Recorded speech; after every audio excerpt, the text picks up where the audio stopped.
Hi, Algebra 2. This video continues and explains the answers to side 2 of today's packet of questions, the ones where you were asked to solve the polynomial equation. Starting with this first one here on the left, x to the fourth minus 7x squared plus 10.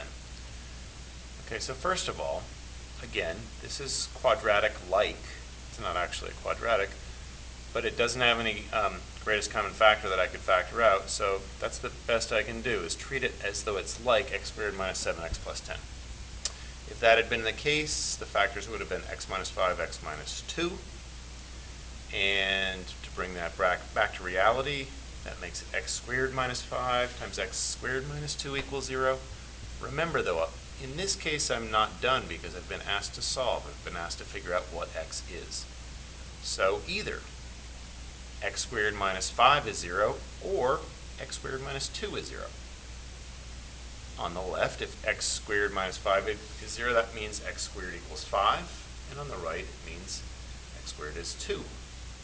Okay, well, on the left, if x squared is 5, then x is plus or minus the square root of 5. On the right, x is plus or minus the square root of 2.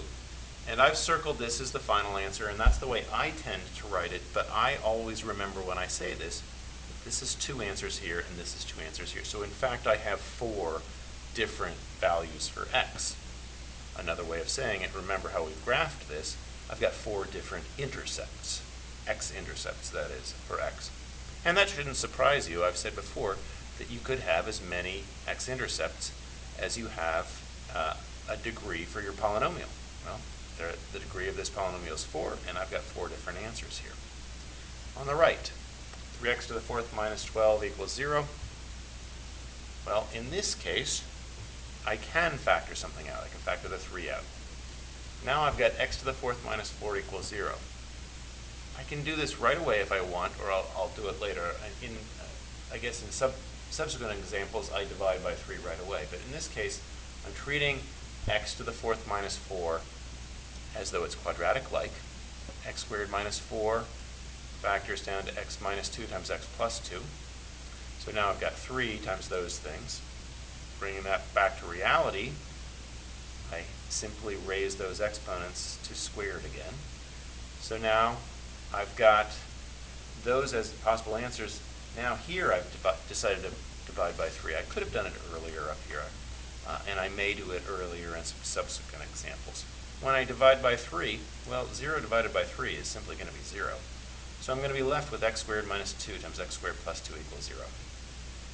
And that's going to mean that x squared is 2 or x squared is minus 2. On the left, if x squared is 2, x is plus or minus the square root of 2. On the right, though, I've got the square root of a negative. So remember that I've got to factor I out of the ones on the right. On the left, I keep what I had. X is plus or minus 2, so those are 2 different answers. On the right, it's plus or minus I times root 2. Again, 2 different answers. So I've got a total of 4 answers, which once again shouldn't surprise you since the degree was 4. Okay, another degree 4 polynomial. And I'm going to treat this as though it's quadratic-like. There's no common factor that I can factor out. So I'm going to treat it like that quadratic. That factors down as so, and you would have been able to do this back in December. So now bringing it back to reality, it's x squared minus 5 and x squared minus 11. And that means x squared is either equal to 5, which makes x equal to plus or minus the square root of 5, or x squared equals 11 plus or minus the square root of 11 there on the other side of the spectrum. Okay, in the next example on the right, 4x cubed equals 108. You've only been taught, and we're only going to talk in this quiz, about how to solve polynomials when they're set equal to 0. So bring the 108 over to the other side, leaving 0 on the right. Now I can factor out 4. And when I have factored out 4, I'm left with a very familiar difference of perfect cubes. Okay, here's that case where right away I divided by 4. That's what I was thinking of. The 4 goes away, and I'm left with x cubed minus 27 equals 0. We've talked before about the pattern for x cubed minus 27. Remember, it's a binomial and a trinomial. So either x minus 3 is equal to 0, or this trinomial is equal to 0. Well, you can try this if you like. You're going to find this can't be factored. But we can't stop there this time because now we're being asked to solve. So I've got one answer here, x is 3, but it continues on over here. If I use the quadratic formula on this trinomial, well, I'm going to find that it sets up like so. So x is going to turn out to be, well, continuing on down here, it gets more and more complicated. I'm going to end up with the square root of a negative.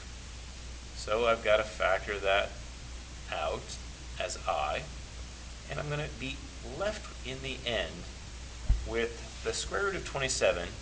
Remember, you can factor out the 9. My answer is going to be negative 3 plus or minus 3 times I times the square root of 3 divided by 2. This whole thing is actually two different values. Remember, I've got plus and I've got minus. So I've got two answers here and one there. I said it isn't always going to be the case that you're going to get the same number of answers or intercepts or zeros as you have for your degree, but you're never going to have more, and you could have as many. So this time we got 3. Moving on. Here on the left, it looks like it could be a set of 4 terms. The problem is I've got to put them all together on one side and set that equal to 0. In fact, I've got to put them in standard form if I want to use that technique of splitting the left side from the right. So there, now they're put in standard form. I split the left and the right. I set that whole thing now equal to 0 because I've moved all of this over, and I'm left with only 0 on the right side. On the left, I can factor out the 27x cubed. On the right, I can factor out the 8. Put the 27x cubed together with the 8. And now I've got this binomial times that binomial equals 0. So one of my answers is going to be x minus 1 equals 0, or in other words, x equals 1. But on the left, well, that's a sum of perfect cubes. So I'm going to have to factor it down. And there's the factors of what I've underlined in red here. So now it could be 3x plus 2 equals 0. And if 3x plus 2 equals 0, x equals negative 2/3. Like I said, x minus 1 could have been 0, which means x equals 1. But I've got this one other situation here with this trinomial, as I said, or that thing. Well, let's look at that thing. If this is set equal to 0, I got to use the quadratic formula. So there it is set up as the quadratic formula. And I continue working on the quadratic formula, and I keep going. I'm going to end up again with the square root of a negative. Pull I out. I've got 6 plus or minus I root 108 over 18. I'm going to find that the square root of 108 has 36 as a factor. So I end up with 36 times 3. Square root of 36 is 6. That's why it's 6 plus or minus 6I root 3 over 18. And I would perfectly, at this point with all this work, accept that as your answer. But notice the 6 and the 6 and the 18 all have 6 in common. Better to write it, if you can get that far, in this form. And these two answers, combined with that one and that one, make the 4 zeros, or the 4 intercepts, that go with this degree 4 polynomial. This one on the right is a sum of perfect cubes. I set it up that way. Could be that 3 plus 4x equals 0. If that's true, then x equals negative 3/4. But it also could be this trinomial is equal to 0. I can't use the quadratic formula the way this is written, though. I've got to put it in standard form to use the quadratic formula. So I rewrite it that way. Now I've got a standard form trinomial is equal to 0. And bringing that standard form trinomial over here, putting it in the quadratic formula. Well, I'm just going to uncover all of this and move through this quickly. You can hit the pause button if you like to see how I went from this trinomial all the way down through all of these steps to ultimately say that these two answers go together with negative 3/4 to give you the 3 answers for this question. Hit the pause button, study this if you need to, but in the interest of time, I'm going to move on to the next question. Okay, this one takes the whole screen, as you can tell. On the left, I've got a common factor, actually two. I've got 2x squared that I can factor out. What I'm left with here is something that's quadratic-like. If it had been 4x squared minus 9, then that would have factored down to be 2x minus 3, 2x plus 3. So I bring that back to reality, make that 2x squared minus 3, 2x squared plus 3. And now I've got either 2x squared equals 0, which means x squared equals 0, or 2x squared minus 3 equals 0, which means x squared equals 3 halves, which means x equals plus or minus the square root of 3 halves, or the square root of 1.5. Lastly, I'm going to have one with I in it. Again, hit the pause button, walk yourself through all these steps if you need to. I'm going to move on just to keep us moving through all of these to the one on the upper right. Here is the sum of perfect cubes. So I set it up the way we've been taught. If 2x plus 3 had been 0, then x would be negative 3 halves. But if that trinomial had been equal to 0, then once again, I got to use the quadratic formula, and I'll just uncover this time. The quadratic formula is going to lead me to these two answers, plus and minus, here. So these two together with this answer over here, those are my answers, and you need all three to solve this equation correctly. Hit the pause button if you need to study this one. I'm going to move on to this example. We've got two more left. I'll just have enough time. I've got to bring the 2 together on the same side with the 32x to the 4th. Then I've got to factor out the 2. Now I've got something that's quadratic-like. If it had been 16x squared minus 1, then the factors would have been those. Bringing it back to reality, I've now got 4x squared minus 1 and 4x squared plus 1. I divide by 2, and I'm going to end up just with the 4x squared minus 1 and the 4x squared plus 1 are equal to 0. So if it had been 4x squared minus 1, I would have gotten those two answers.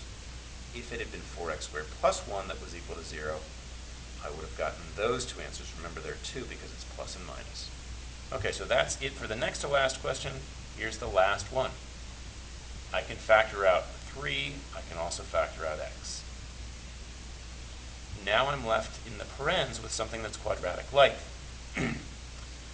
X squared minus 100 factors down to x minus 10 and x plus 10.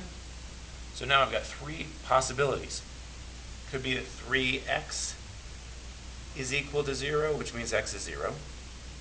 Or it could mean that x squared minus 10 is equal to 0. In that case, x is plus or minus 10. Last possibility could have been x squared plus 10 is equal to 0, which means x squared equals a negative, which means I've got to factor out I. X is plus or minus I root 10. These are two answers, plus and minus. Two more. Now I've got 4. There's my fifth one, and that makes sense because I did have a degree 5 polynomial at the beginning. All right, that's it. I know I've gone through these quickly. I know these were really challenging questions. Don't hesitate to come in with questions. I won't be surprised if you have to go back through some of these problems a couple of times to understand them and make sure that you can do them on the quiz. I'll be happy to work with you if you come in early tomorrow.